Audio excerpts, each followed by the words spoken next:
Hello everyone, welcome back to my YouTube channel. I hope आप सब अच्छे होंगे। आज की वीडियो में हम अपनी गेट 2023 लीनियर अलजेब्रा सीरीज़ को कंटिन्यू करेंगे।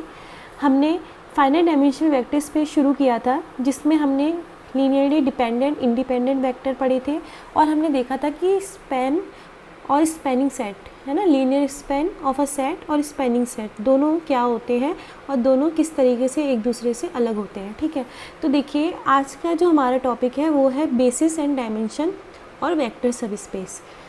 जो बेसिस और डायमेंशन है बहुत ही ज़्यादा इम्पॉर्टेंट टॉपिक है, क्योंकि आपने अभी तक जितने भी बार देखा होगा आपने सुना होगा कि इसकी डायमेंशन कितनी है, इस वेक्टर स्पेस की डायमेंशन कितनी है। तो डायमेंशन को जानने के लिए हमें उससे पहले बेसिस को जानना होगा कि बेसिस क्या होता है। जैसे ही हमें बेसिस समझ में आ जाएगा तो फिर डायमेंशन में कोई कुछ नहीं है। उसके बाद हम देखेंगे कि वेक्टर सब स्पेस क्या होता है। तो स्टार्ट करते हैं। तो हम सबसे पहले देखेंगे कि बेसिस क्या होता है।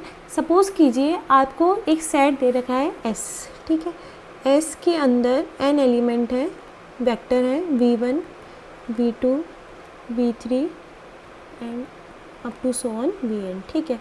अब हम s को बेसिस कहेंगे कब? यदि पहली कंडीशन ये होती है कि s स्पैन कर देगा v को, यानी कि s स्पैन्स v। इसका मतलब क्या हुआ? इसका मतलब ये हुआ कि जो लीनियर स्पैन ऑफ s है वो किसके इक्वल हो जाए? v के इक्वल हो जाए। यहाँ पे v है ना, वो आपका v के इक्वल हो जाए, ठीक है। यानी कि s का लीनियर स्पैन v के इक्वल हो जाए। इसका क्या मतलब हुआ? लीनियर स्पैन ऑफ s में क्या आएंगे? s के जितने भी लीनियर कॉम्बिनेशंस हैं वो सारे के सारे लीनियर स्पैन ऑफ s में आ जाएंगे, और v में क्या होंगे? v के सारे वेक्टर। तो यानी कि v के जितने भी वेक्टर हैं वो s के लीनियर कॉम्बिनेशन में लिखे जा रहे हैं। तो इसका मतलब क्या हुआ? s स्पैनिंग सेट हो गया, है ना, क्योंकि हमने पढ़ा था कि लीनियर स्पैन और स्पैनिंग सेट क्या होते हैं। यहाँ पे आप कंफ्यूज मत होइएगा, दोनों अलग अलग चीज़ें हैं। देखिए मैंने आपको ये बताया कि लीनियर स्पैन ऑफ s के अंदर s के जितने भी एलिमेंट हैं उनके लीनियर कॉम्बिनेशन आएंगे और वो बराबर हो रहे हैं v के एलिमेंट, तो इस v के। तो इसका मतलब क्या हुआ कि v का जो भी एलिमेंट है वो s के एलिमेंट के लीनियर कॉम्बिनेशन में लिखा जा रहा है। और अगर हम ऐसा कह दें कि v का हर एक एलिमेंट s के लीनियर कॉम्बिनेशन में लिखा जा रहा है तो इसका मतलब s स्पैनिंग सेट हो जाएगा ना। तो या तो आप इसकी पहली कंडीशन ये देख सकते हैं कि s क्या हो गया? आपका स्पैनिंग सेट हो गया, ठीक है, या फिर एस स्पैन कर रहा है किसको? वी को। तो ये इसमें कंफ्यूज मत होइएगा, spanning set and linear span both are different things. हमने इससे प्रीवियस वाली वीडियो में इसको डिस्कस कर लिया था, ठीक है। अब सेकंड कंडीशन ये होनी चाहिए इसकी कि इसके अंदर जितने भी वेक्टर हैं, किस में? एस में। एस में जितने भी वेक्टर हैं ऑल आर लीनियरली इंडिपेंडेंट, ठीक है, कोई भी वेक्टर डिपेंडेंट नहीं होगा। तो यहाँ पर लिख देती हूँ ऑल एलिमेंट्स, और आप वेक्टर भी लिख सकते हैं ऐसा एल आई, ठीक है, एल आई होंगे, लीनियरली इंडिपेंडेंट होंगे। तो ये अगर दोनों कंडीशन आपको कोई सेट मिल गया इन दोनों कंडीशन के साथ, तो उस सेट को आप क्या कह देंगे कि वो बन जाएगा बेसिस, ठीक है। तो बेसिस के लिए यही होना चाहिए कि एस का स्पैनिंग सेट होना चाहिए और एस के जितने भी एलिमेंट हैं वो सारे के सारे क्या होने चाहिए? एल आई होने चाहिए, ठीक है। तो एक से ज़्यादा बेसिस भी हो सकते हैं, बहुत सारे बेसिस एग्जिस्ट कर सकते हैं। तो यहाँ पे कंफ्यूज मत होइएगा, बेसिस इज़ नॉट यूनिक, ठीक है। एक वेक्टर स्पेस के लिए मोर देन वन बेसिस भी एग्जिस्ट करेंगे। अब बात आती है डायमेंशन की। दोनों एक दूसरे से रिलेटेड है, तो यहीं पे देख लेते हैं डायमेंशन। देखिए अगर आपको S मिल गया ऐसा जो इन दोनों कंडीशन को सेटिस्फाई कर रहा है, तो आप उसे क्या बोल दो कि बेसिस, एंड जितने नंबर ऑफ एलिमेंट होंगे S के अंदर तो अब वो क्या हो जाएगा? आपकी डायमेंशन, यानी कि number of elements in basis, ठीक है। यहाँ पे आप फाइनाइट डायमेंशनल वेक्टर स्पेस पढ़ रहे हो तो हम यहाँ पे नंबर ऑफ एलिमेंट्स की बात करेंगे इन बेसिस, ठीक है। तो आई होप आपको अच्छे से समझ में आ गया होगा कि बेसिस क्या है, डायमेंशन क्या है। आप ये ज़रूर क्लियर होना चाहिए कि linear span and spanning set में डिफरेंस क्या होता है, ठीक है। तो बेसिस पता चल गया, डायमेंशन पता चल गई, तो अब हमें कन्फ्यूज़न नहीं होगा कि हम बोलेंगे कि इसकी 3 डायमेंशनल वेक्टर स्पेस है, तो ये हमें क्लियर रहेगा कि डायमेंशन है क्या। जैसे हम कुछ एग्जाम्पल लेते हैं इसे अच्छे से समझने के लिए। तो मैं बात करती हूँ R3 की। एक होता है स्टैंडर्ड बेसिस। स्टैंडर्ड बेसिस मतलब आप उसको एक ऐसे बेसिस है कि आप उससे क्या करोगे, मतलब जनरल आपको पता होना चाहिए कि इसका स्टैंडर्ड बेसिस क्या है, ठीक है। तो R3 के लिए जो स्टैंडर्ड बेसिस होता है वो होता है 1 0 0 0 1 0 0 0 1, ये होता है R3 के लिए स्टैंडर्ड बेसिस। अब चेक करते हैं कि ये बेसिस क्यों है, क्योंकि अभी हमने बेसिस पता कर लिया क्या होता है। तो पहली कंडीशन ये होनी चाहिए थी कि लीनियर स्पैन ऑफ S बराबर V, या फिर S का आप कोई V का कोई भी एलिमेंट ले, यानी कि आप R3 से कोई भी एलिमेंट ले, वो इसके S ले लिया मैंने सपोज, है ना, तो S के लीनियर कॉम्बिनेशन में लिखा जाना चाहिए। तो आपने कोई भी रैंडम एलिमेंट उठा लो R3 से, सपोज करो आपने ले लिया XYZ, वेयर XYZ कोई भी रैंडम एलिमेंट है, वेक्टर है, तो XYZ को आप इसके लीनियर कॉम्बिनेशन में इजीली लिख सकते हो। कैसे? X सपोज ये E1 वेक्टर है, ये E2 वेक्टर है, ये E3 वेक्टर है ना, तो XE1 plus YE2 plus ZE3, है ना, ये हो गया ना इसका लीनियर कॉम्बिनेशन। कैसे? इसको सॉल्व कर लो तो देख लो XYZ ही मिलना है आपको राइट हैंड साइड में भी। ये हो गया X 1 0 0 plus Y 0 1 0 plus Z 0 0 1, है ना, तो ये हो गया आपका X, Y, Z, ठीक है। तो यहाँ से आपने देख लिया ये XYZ रैंडम था, तो इसका मतलब क्या हुआ, आप कोई भी एलिमेंट उठा के लाओगे XYZ R3 से, तो उसको आप इन तीनों के लीनियर कॉम्बिनेशन में लिख पाओगे। तो इसका मतलब क्या हुआ, पहली कंडीशन सेटिस्फाई होगी। दूसरी कंडीशन थी कि तीनों LI होने चाहिए, तो LI चेक कर लेते हैं। LI कैसे चेक करते हैं? इक्लन फॉर्म से, तो इक्लन फॉर्म में पुट करके देख लीजिए। इक्लन फॉर्म में पुट करेंगे अगर आप तीनों वेक्टर को मैट्रिक्स में पुट करके देख लीजिए, इक्लन फॉर्म बना लीजिए। तो पहला वेक्टर मैंने कहा था कॉलम वाइज रखिएगा, 1 0 0 0 1 0 0 0 1, तो ये ऑलरेडी इक्लन फॉर्म है। यहाँ पाइवोट मिल गया, यहाँ पाइवोट मिल गया, यहाँ पाइवोट मिल गया, तीनों कॉलम आपके पाइवोट वाले हैं। क्या कोई भी नॉन पाइवोट कॉलम है? नहीं है। इसका मतलब ऑल 3 वेक्टर्स आर LI, तो ये तीनों वेक्टर हमारे कैसे हो गए? LI हो गए। तो दोनों कंडीशन सेटिस्फाई कर दी। इन तीनों वेक्टर ने क्या करा, आपका V को जनरेट कर दिया, और तीनों है LI है, तो ये क्या इम्प्लाइज कर जाएगा कि डायमेंशन कितनी हो गई, डायमेंशन ऑफ R3 3 हो गई, ठीक है। तो ये ध्यान रखिएगा। आई होप अच्छे से समझ में आ गया होगा आपको बेसिस और डायमेंशन क्या होते हैं। ऐसे ही कुछ और जनरल बेसिस होते हैं, तो ऐसे आते रहेंगे। पॉलिनोमियल स्पेस की बात करते हैं, तो पॉलिनोमियल स्पेस में जो बेसिस होते हैं जनरल, वो हो जाते हैं आपके 1 x स्क्वायर, और n पॉलिनोमियल का अगर स्पेस होगा तो x की पावर n, ठीक है। तो ये हो जाता है अप टू n डिग्री के पॉलिनोमियल के लिए x की पावर n तक का क्या मिल जाएगा, बेसिस मिल जाएगा आपको, ठीक है। तो ये जनरल कुछ हैं बेसिस, स्टैंडर्ड बेसिस बोलते हैं जिन्हें। इनके अलावा मैंने बताया था बेसिस यूनिक नहीं है, और भी बेसिस आपके एग्जिस्ट करेंगे, ठीक है। तो आई होप आपको बेसिस और डायमेंशन का टॉपिक अच्छे से समझ में आया हो। अगर कोई भी डाउट होगा तो आप कमेंट सेक्शन में पूछ सकते हैं। अब हम अपने नेक्स्ट टॉपिक पे आते हैं, वेक्टर सबस्पेस। तो ये है हमारा वेक्टर सबस्पेस। तो इसको मैं एकदम आपको समझाने की कोशिश करूँगी। जैसे हमने ग्रुप पढ़ा था, ठीक है, ग्रुप पढ़ते थे और फिर हम पढ़ते थे सब ग्रुप। तो ग्रुप में क्या होता था, ग्रुप में भी कुछ एग्जाम्स होते थे, ऑपरेशन अलजेब्रिक स्ट्रक्चर होता था ना ग्रुप आपका, एक ऐसा अलजेब्रिक स्ट्रक्चर जिसमें एक सेट होगा और क्या होता है ऑपरेशन, ये हो गया अलजेब्रिक स्ट्रक्चर, और कुछ एग्जाम्स फॉलो कर देगा तो हम कह देंगे वो ग्रुप हो जाएगा।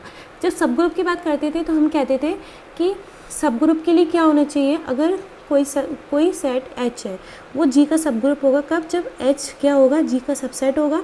अब आप सबसेट ही बोल देंगे तो इसका मतलब क्या हुआ कि सारे के सारे सबसेट ही सब ग्रुप हो जाएंगे। फिर कॉन्सेप्ट क्या हुआ, इसके साथ साथ जिस ऑपरेशन के साथ G ग्रुप बना रहा था उस ऑपरेशन के साथ H भी ग्रुप बनाएगा, यानी कि H स्टार अगर ऑपरेशन है तो ये भी क्या बनाएगा, ग्रुप बनाएगा, और H क्या होगा, सबसेट होगा G का। तो ये होता था सब ग्रुप में, है ना। यहाँ पे हम पढ़ रहे हैं वेक्टर स्पेस। तो वेक्टर स्पेस में देखिए सब स्पेस, तो वेक्टर सब स्पेस में क्या होगा कि अगर V आपका क्या है, कोई वेक्टर स्पेस है ना, और आपने इसका एक सबसेट ले लिया, suppose W is subset of v। Clear. और w भी क्या कर रहा है, उन्हीं के रिस्पेक्ट में, उसी फील्ड की रिस्पेक्ट में, उन्हीं ऑपरेशंस के साथ, ऑपरेशन तो यहाँ वही है, vector addition and scalar multiplication, यहाँ पे फील्ड का रोल है, ठीक है। उसी फील्ड में क्या बना रहा है आपका, वेक्टर स्पेस बना रहा है इटसेल्फ, तो W क्या हो जाएगा, वेक्टर सब स्पेस हो जाएगा किसका, V का, ठीक है। और डायमेंशन ऑफ W क्या हो जाएगी, डायमेंशन ऑफ W, ठीक है। तो अब सब स्पेस हो गया, तो डायमेंशन ऑफ W क्या हो जाएगी, लेस देन और equal to n, less than n पे ही होगा, इक्वल टू n पे तो वो V ही हो जाएगा, ठीक है। तो ये आई होप अच्छे से समझ में आया होगा। अब देखो बात क्या आती है कि अब हमें चेक करना है कि सब स्पेस है या नहीं है।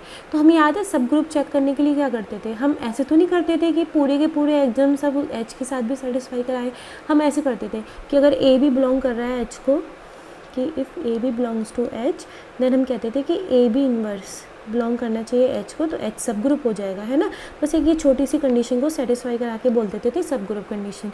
तो यहाँ पे सब ग्रुप टेस्ट इस पे सब स्पेस इस पे भी होगा, वेक्टर सब स्पेस के लिए भी हमें पूरा चेक नहीं करना है, हम बस एक कंडीशन लगा देंगे और बोल देंगे कि वो क्या हो जाएगा, आपका सब स्पेस हो जाएगा। कैसे, जैसे अभी आपने A भी लिया था H में, तो यहाँ पे W की बात हो रही है, तो यहाँ पे आप कहोगे वेक्टर ले रहे हैं ना, यहाँ पे हम अगर U V आपके बिलोंग कर रहे हैं किस में, W में, तो U प्लस V भी पहली कंडीशन है कि U प्लस V किस में बिलोंग करना चाहिए, W में बिलोंग करना चाहिए, ठीक है। और फिर दूसरी कंडीशन है आपकी कि अगर आपका U बिलोंग कर रहा है किस में, W में, और आपने एक स्केलर ले लिया अल्फ़ा जो कि किस में आ रहा है, फील्ड से आ रहा है, तो अल्फ़ा U भी किस में बिलोंग करना चाहिए, आपका W में बिलोंग करना चाहिए, ठीक है। अगर ये कंडीशन सेटिस्फाई होती है तो आप डायरेक्ट बोल दोगे कि ये क्या हो जाएगा, वेक्टर सब स्पेस हो जाएगा। क्लियर है। तो आई होप अच्छे से समझ में आया होगा आपको। या फिर इस कंडीशन को आप इजीली ऐसे भी लिख सकते हैं कि अगर U V बिलोंग कर रहे हैं W में एंड अल्फ़ा बीटा स्केलर्स हैं आपके तो फील्ड में, है ना, तो आप सीधा alpha U plus beta V किस में बिलोंग करता है, W में, तो ये क्या हो जाएगा, वेक्टर सब स्पेस की कंडीशन हो जाएगी। डायमेंशन आपको समझ में आ गया होगा, dimension of W is less than dimension of V. If dimension of W is equal to dimension of V, then it will implies that V is equal to W. Clear? तो I hope आपको vector सब space और जो concept था हमारा basis और dimension का वो अच्छे से समझ में आया होगा। तो कुछ हम इसके एग्जांपल्स लेते हैं वेक्टर सब स्पेस के, जो जनरल एग्जांपल है। देखिए सपोज़ कीजिए यहाँ पे एक एग्जांपल ले रही हूँ मैं। सपोज़ कीजिए आपको एक सेट दे रखा है, ये मुझे एक सेट दिया हुआ है, मुझे चेक करना है ये किसका होगा, आपका सब स्पेस R² का होगा या नहीं होगा, चेक करते हैं। तो सब स्पेस के लिए मैंने आपको बताया था क्या कंडीशन लेनी है आपको, कि अगर आपके अल्फ़ा बीटा ले लोगे फील्ड से, ठीक है, और वेक्टर ले लिया आपने किससे, U V आपके सेट से, यहाँ पे U है तो U की बात कर लेंगे, और फिर आप चेक करोगे कंडीशन को। तो पहली कंडीशन होती थी कि U प्लस V होना चाहिए U में, तो आप ले लो U ले लिया आपने। U के अंदर देखिए कैसे सेट है, U के अंदर A, 2A टाइप के एलिमेंट है, तो आप U ले लोगे सपोज़ A1,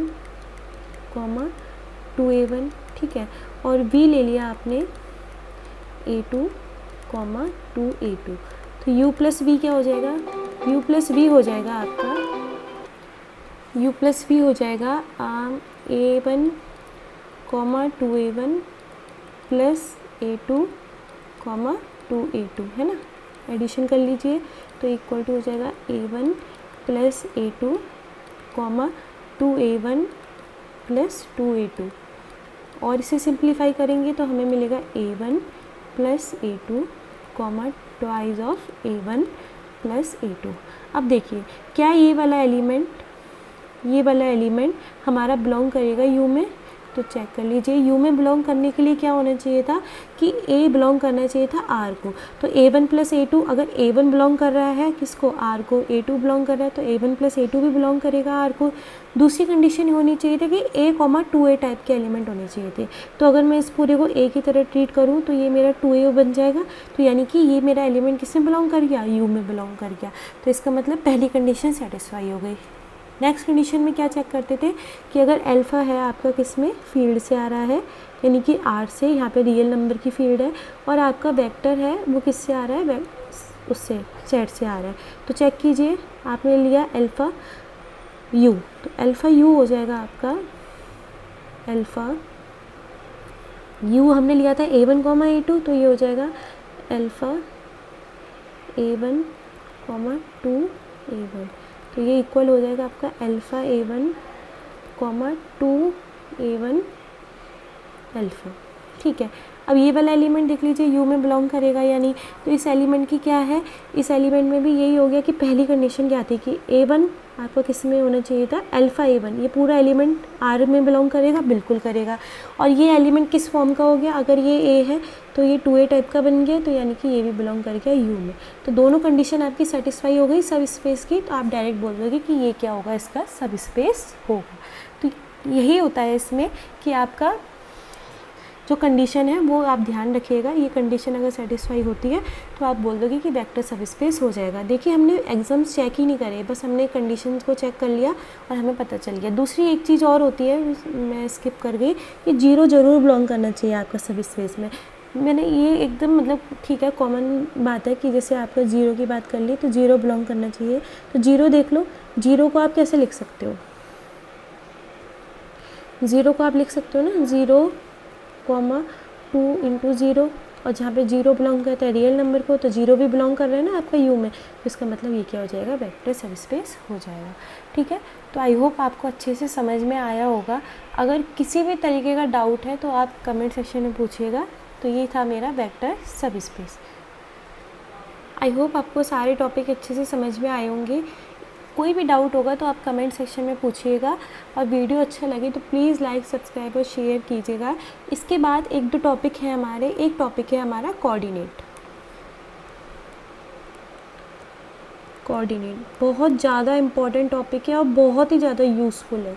इसका यूज़ मतलब बहुत ही अच्छा यूज़ है, बहुत ज़्यादा यूज़फुल टॉपिक है। तो इसको हम नेक्स्ट वीडियो में देखेंगे। तो इसके बाद ये लगभग हमारा कंप्लीट हो जाएगा। ठीक है, तो इसके बाद हम अपने कुछ एग्जांपल्स करेंगे, जो प्रीवियस ईयर में क्वेश्चंस आ रखे होंगे वो सॉल्व करेंगे। तो वीडियो अच्छा लगा हो तो प्लीज़ लाइक, सब्सक्राइब और शेयर कीजिएगा। Thank you for watching.